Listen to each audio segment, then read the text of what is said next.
అందరికీ నమస్కారం. Welcome to Bharathi TV.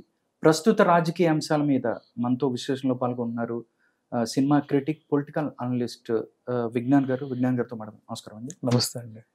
Vignan గారు, కేటీఆర్ గారు మొన్న ఒక ప్రెస్ మీట్లో మాట్లాడుతూ ఒక మంత్రి, రాష్ట్ర మంత్రి ఎవరైతే ఉన్నారో మహిళా మంత్రి ఇలా మాట్లాడారు, హీరోయిన్స్ గురించి తనకు సంబంధాలు ఉన్నట్లు, వాళ్ళ ఫోన్లు ట్యాప్ చేసినట్టు మాట్లాడారు అన్నట్టుగా చేసి ఆయన న్యాయ పోరాటానికి వెళ్తాను, న్యాయస్థానాలకు వెళ్తాను, లీగల్గానే తేల్చుకుంటాను అని ఆయన మాట్లాడుతున్నారు. ఈ అంశాన్ని ఎలా చూడొచ్చు? Very good. ఆవిడ మా మంత్రి, ఆమె ఒక మంత్రి అంట, నన్ను ఇట్లా అనింది, నాకు సంబంధం లేని విషయాలు నన్ను ఇరికియడానికి ట్రై చేస్తుంది, వాళ్ళకి నేను లీగల్ నోటీసులు పంపిస్తా అని చెప్పేసి ఆయన అన్నాడు. ఓకేనా? ఇప్పుడు ఆ మంత్రి గురించే మాట్లాడుకుంటే, ఆ మంత్రి కాలి చెప్పు కూడా సరిపోడు కేటీఆర్. ఎందుకు చెప్పు? ఆ మంత్రి ప్రజల్లోంచి వచ్చింది. కొండ సురేఖ గాని ఆ దంపతులు ఇద్దరు కూడా ప్రజల్లోంచి వచ్చారు. ఎన్నో ఏళ్ళు నిలబడ్డారు, ఎమ్మెల్యేలుగా నిలబడి కొన్నిసార్లు ఓడిపోయి, కొన్నిసార్లు గెలిచి, ప్రచారాలు చేసి జనాలు ఎన్నుకుంటే వచ్చారు ఈ స్థాయి నుంచి ఆ స్థాయికి. ఈయన గోల్డెన్ స్పూన్ మంత్రి. ఒక కేసీఆర్ అనే బ్రాండ్ లేకపోతే కేటీఆర్ ఎవరు? జనాలు ఎన్నుకున్నారా? ఆయన కూడా సిరిసిల్ల నుంచి అంటే ఈయన ఉన్నాడు కాబట్టి ఏదో మ్యాజికల్. ఇప్పుడు కేసీఆర్ లేడు, ఏం లేదు, ఎప్పటి నుంచో తరతరాల నుంచి సిరిసిల్ల నుంచి ఆయన నిలబడి అయితే గెలవాల. కేసీఆర్ బ్రాండ్ అంతేగా, అంటే గోల్డెన్ స్పూన్ మంత్రి. సో అలా గెలిచిన మంత్రికి నువ్వు ఆమె ఒక మంత్రి అంట, అదంట ఇదంట అన్నావు చూసావా? అసలు ఆమె కాలి చెప్పు కూడా నువ్వు సరిపోవు. ఫస్ట్ ఆఫ్ ఆల్ నువ్వు ఆ మాట అనకుండా ఉండాల్సింది. నెక్స్ట్, ఇప్పుడు ఏమైంది? నాకు సంబంధం లేని కేసులో నన్ను ఇరికియడానికి ట్రై చేస్తున్నారు. ఇప్పుడు ఒక గన్ షాట్ క్వశ్చన్ మాట్లాడుకుందాం. పేపర్ లీక్ లో మన బండి సంజయ్ ఏమన్నా అసలు సంబంధం ఉందా? ఆయనే రాసి, క్వశ్చన్లు రాసి, పేపర్లు ప్రింట్ చేసి లీక్ చేశాడా బయటికి? లేదు కదా. మరి ఆయన ఏమని అలా చేశాడు, ఇలా చేశాడు ఎన్ని రాసి అప్పట్లో మీ మీడియా ఛానల్స్.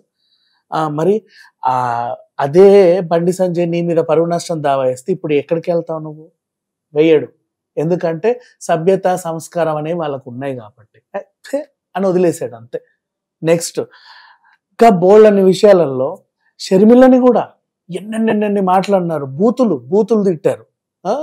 నెక్స్ట్ మళ్ళీ రేవంత్ని అలాగే అన్నారు.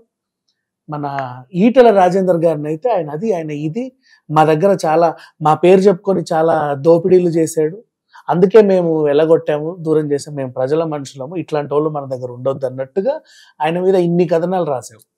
ఈటలు ఎట్లాంటి వాళ్ళు ఆ ప్రజలకు తెలీదా? అక్కడ వాళ్ళకి తెలీదా? నువ్వు ఇప్పుడు చెప్పాలా కొత్తగా నీ పార్టీ నుంచి పోయినందుకని? సో ఇట్లా ఇన్ని అన్నప్పుడు వాళ్ళ మీద నువ్వు ఎలిగేషన్స్ పాస్ చేసినప్పుడు వాళ్ళు సైలెంట్గా ఉంటే ఓకే. నీ మీద ఎలిగేషన్ వచ్చింది కాబట్టి ఇప్పుడు నీకు ఉలికి పడ్డావు. నువ్వు ఎందుకు ఉలికి పడుతున్నావు ప్రతిదానికి? సరే, ఫోన్ ట్యాపింగ్ కేసు నాకు సంబంధం లేదు అని అంటున్నావు.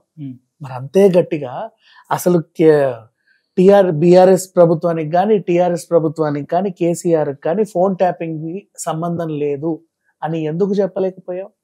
నాకు సంబంధం లేదు అన్నోడివి ఎలాగో మైకులు ఉన్నాయి, వినేవాళ్ళు ఎలాగో వింటున్నారు, నువ్వు కూడా మంచి అగ్రెసివ్ లో ఉన్నావు, చక్కగా అనర్గళంగా చెప్తున్నావు. నాకే కాదు, మా నాన్నకి కానీ, మా టీఆర్ఎస్ ప్రభుత్వానికి కానీ, బీఆర్ఎస్ ప్రభుత్వానికి కానీ ఎలాంటి సంబంధం లేదు, అయితే ఖబర్దార్ అని ఆ లాంగ్వేజ్ ఎందుకు రాలా? నీకు సంబంధం లేదంటే సరే, నీకు లేకపోవచ్చు, నీ ఇంట్లో వాళ్ళకు ఉంది కదా, వాళ్ళతో ఏదో చేయించావు కదా, దానికి ఎందుకు సమాధానం చెప్పట్లా నువ్వు? సో అంటే ఆయన చెప్పేది ఏంటంటే ప్రభుత్వానికి వ్యతిరేకంగానో లేకపోతే ఇంకొక రకంగా ఏదన్నా వాళ్ళ యొక్క దీనికి భంగం కలిగినప్పుడు డెఫినెట్లీగా ఒకళ్ళిద్దరు ఫోన్లు ట్యాప్ చేస్తారు అన్నట్టుగానే. దానికి బోల్డ్ వ్యవహారం ఉంటదండి. ఇష్టం ఉన్నట్టు ఆడుకునే ఆట వస్తువు కాదు అది. వాళ్ళని నువ్వు చేసి ట్యాప్ చేసిన ఫోన్లు ఎవరి అనుకున్నావు? ఇంకా హైకోర్టు జడ్జిల ఫోన్లు ట్యాప్ చేస్తావు, నీకు ఎదురు తిరుగుతుందని చెప్పి మన గవర్నర్ తమిళసై ఫోన్ ట్యాప్ చేస్తావు. ఇట్లాంటి వాళ్ళ ఫోన్లో నువ్వు ట్యాప్ చేసేది. రేవంత్ రెడ్డి ఫోన్, బండి సంజయ్ ఫోన్లు. ఇప్పుడు వీళ్ళంతా ఎవరు? వీళ్ళని ఉగ్రవాదులా, తీవ్రవాదులా? నీకు అనుకూలంగా లేకపోతే వాళ్ళ ఫోన్లు ట్యాప్ చేసేస్తావా? ఎవరి ఫోన్లు ట్యాప్ చేయాలి? ఎవడో పాకిస్తాన్ ఉగ్రవాది వచ్చి మనకు తెలుసో తెలియకో ఎక్కడో హైదరాబాద్ ఏ మూలకైనా, ఓల్డ్ సిటీలో ఎక్కడ దాక్కున్నాడు అనుకోండి, సడన్ గా వాడు దొరికాడు అనుకోండి, అసలు వీడికి ఎవరు సాయం చేశాడు, ఏం చేశాడు, ఈ వారం రోజులు 10 రోజులు వాడు ఫోన్ ట్యాప్ చేయండి అని పెద్ద ఎక్కడికో ఏదో స్థాయికి ఉత్తరాలు రాస్తే వాళ్ళ ఆమోదం తెలిపితే అప్పుడు రావాలి. అంతే తప్పితే అంతకు మించి ఇంకా ఫోన్లు ఎవరి ట్యాప్ చేయరు. బేసికల్లీ ఎవరి ఫోన్లు ట్యాప్ చేయరు. నువ్వు ఎవరు చేయడానికి, నీకేం హక్కు ఉందని చేస్తావు. కానీ నెక్స్ట్ నాకు సంబంధం లేదు, నాకు సంబంధం లేదు అంత గట్టిగా చెప్పినోడివి, మా నాన్నకి సంబంధం లేదు, మా ప్రభుత్వానికి సంబంధం లేదు, మాలో ఎవరికి సంబంధం లేదని ఎందుకు చెప్పలేకపోతున్నావు? Why didn't you say that? ఎవరికి సంబంధం ఉందో లేదని చెప్పాల్సిన బాధ్యత పోలీసులు, న్యాయస్థానాల చేతిలో ఉంటది కదా. కరెక్టే. అంటే నీకు లేదు అన్నావు కదా, ఎలిగేషన్ పాస్ అయింది నీ మీద మీ నాన్న మీద, ఇద్దరి పైన ఉంది. నీకు లేదని చెప్పావు, మా నాన్నకి లేదని ఎందుకు చెప్పలేకపోతున్నావు? మీ నాన్న కాదా, నీకు తెలీదా? ఆయనకి ఉందా లేదా అనే సంగతి నీకు తెలీదా? చెప్పాలిగా. నిన్ను నువ్వు కాపాడుకున్నాడు, మీ నాన్నను కూడా కాపాడాలి కదా, చెప్పాలి కదా ధైర్యంగా. చెప్పలేకపోయావు. అండ్ నెక్స్ట్ అదే లిక్కర్ కేసులో మా కవితకి ఎలాంటి సంబంధం లేదని గట్టిగా ఇంకో ప్రెస్ మీట్ పెట్టి ఎందుకు చెప్పలేకపోతున్నావు? నీకు మాత్రం సంబంధించి ఒకటి ఏ మూలకు ఏదో ఉంటే దాన్ని హైలైట్ చేసి చెప్తున్నావే. కానీ రేవంత్ రెడ్డి ఎన్నోసార్లు అడిగాడు, నీకు డ్రగ్స్ కేసులో సంబంధం ఉందని. నాకు డ్రగ్స్ కేసుతో సంబంధం లేదు, నేను ముట్టను, చెప్పు బహిరంగం. ఎందుకు చెప్పలేకపోతున్నావు? ఓకే, ఇప్పుడు రేవంత్ రెడ్డి చేతిలో అధికారం ఉంది. డ్రగ్స్ కేసులో ఒకవేళ కేటీఆర్ ఉంటే తీసుకొచ్చి అరెస్ట్ చేసి లోపలేయచ్చు కదా, హ్యాపీగా చేయొచ్చు కదా, చేయొచ్చు. అదే మరి ఎందుకు చేయలేకపోతున్నారన్నా మీ ప్రశ్న. ఎందుకు? So what ever it is, దానికి ఏంటంటే ప్రభుత్వం వచ్చి మొన్నే 100 రోజులు అయింది. అన్ని వెంటనే చెయ్యాలి అంటే ఎట్లా? ఒకటొకటి అవుతుంది. ఓకే, ఒకటొకటి అవుతుంది. ఇప్పుడు ఇంతే కదా, అదెందుకు చేయట్లేదు, ఇదెందుకు చేయట్లేదు, అది చేయట్లేదు, ఇది చేయట్లేదు, ఆ బిల్ పాస్ అవట్లేదు, ఈ బిల్ పాస్ అవట్లేదు. ఎందుకు ఆత్రం? ఎందుకు వీళ్ళందరికీ?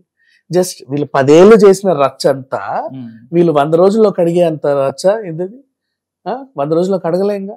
దాన్ని నిదానంగా ఒకటొకటి తీసుకుంటా నిదానంగా పెడతారు.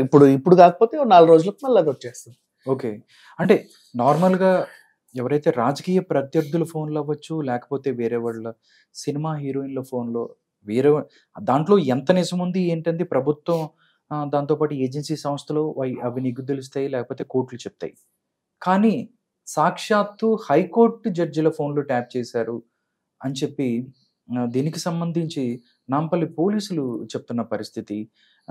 దీన్ని అసలు డైరెక్ట్ గా హైకోర్టు జడ్జిల ఫోన్లు ట్యాప్ చేయటం ఏంటి అనేది జనాల్లో. అదేదో తెచ్చుకున్నారు అండి మిషన్, ఫస్ట్ బాగానే బాగా పనిచేస్తుంది. అది కష్టపడి కొన్నారు, తెచ్చారు, టైం పాస్ చేశారు. ఇంకా తర్వాత వాళ్ళ ట్యాప్ చేయి, వీళ్ళ ట్యాప్ చేయి, వాళ్ళ ట్యాప్ చేయి, జడ్జిల ఫోన్లు ట్యాప్ చేయడం, జడ్జిలు ఏమైనా చేస్తున్నారా, సీనియర్ లాయర్ల ఫోన్లు ట్యాప్ చేయడం, పెద్ద పెద్ద పారిశ్రామికవేత్తల ఫోన్లు ట్యాప్ చేయడం, వాడి దగ్గర ఎంత ఉందో వాడి లావాదేవీలు ఏంటో తెలుసుకుందామని ఇట్లాంటి పిచ్చి పనులన్నీ చేశారు. అంటే సిగ్గుమాలిన పనులన్నీ చేశారు. 1 కాదు 2 కాదు. నెక్స్ట్ ఇప్పుడు ఏమంటున్నాడంటే, నేను కోర్టులో తేల్చుకుంటాను, అందరికి నోటీసులు పంపావు, పోలీస్ స్టేషన్కి ఎందుకు వెళ్ళట్లా? నువ్వు పోలీస్ స్టేషన్కి వెళ్ళొచ్చు కదా, కోర్టుకి ఎందుకు ఎంచుకున్నావు చెప్పనా? నీకు అనుకూలమైన ఒక మంచి సీనియర్ లాయర్ని పెట్టుకుంటావు, ఏముంది పత్రాలందరికీ నోటీసులు పంపించేస్తావు, అది నడుస్తా ఉంటది. కానీ ఆ రోజు వార్త మాత్రం వీళ్ళందరికీ నోటీసులు పంపిన కేటీఆర్ అని రాయించుకుంటాం. రైట్? అంతేగా, అదొకటే నీకు కావాలి. పోలీస్ స్టేషన్కి వెళ్ళు, కంప్లైంట్ ఇచ్చేయి, అందరి మీద ఎఫ్ఐఆర్ నమోదు చేయి, వీళ్ళందరూ నన్ను ఇలా అన్నారండి అని చెయ్యి, ఇప్పుడే చెయ్యి. యూ కాంట్, నీ వల్ల కాదు అది. ఎందుకు కోర్టును ఎంచుకున్నావు? నీకు తెలుసు అక్కడ ఏమవుతుందో. అందుకే నోటీసులు పంపిస్తాను అంత ధైర్యంగా చెప్పావు. నేను నోటీసులు పంపిస్తా ధైర్యంగా చెప్తా. ఏమైంది? పోలీస్ స్టేషన్లో వెళ్ళి కేసు పెట్టు. నువ్వు నిజంగా అదేంటిది ఉత్తమ పురుషుడు అయితే చెయ్యి, వెళ్ళు. నాకు సంబంధం లేదండి పలానా కేసులో ఫోన్ ట్యాపింగ్ అంట, నేను శుద్ధపూసని, నా మీద అనవసరంగా పలానా కొండా సురేఖ గారు, పలానా వీళ్ళు, పలానా వాళ్ళు, పలానా కొన్ని టీవీ ఛానల్స్ వాళ్ళు, వీళ్ళందరూ నన్ను కావాలని దాడి చేస్తున్నారు నా మీద, నాకేం సంబంధం లేదు, వీళ్ళందరి మీద నేను కేసు పెట్టాలనుకుంటున్నానని ఎఫ్ఐఆర్ నమోదు చెయ్యి. నువ్వు పరువు నష్టం దావా ఇస్తే ఎవడిస్తాడు, ఎప్పుడు ఇస్తాడు? నీకు అది రావు, నీకు తెలుసు. జస్ట్ ఒక ఇచ్చాను అనే ఒక స్టేటస్ సింబలే తప్ప అది నడుస్తా 10 ఏళ్ళు నడుస్తుంది, నడిపిస్తానే ఉంటారు దాన్ని. బట్ నీకు కావాల్సింది నేను వాళ్ళకి నోటీసులు పంపాను అని మీసం తిప్పుతూ ఓ ఫోటో, అది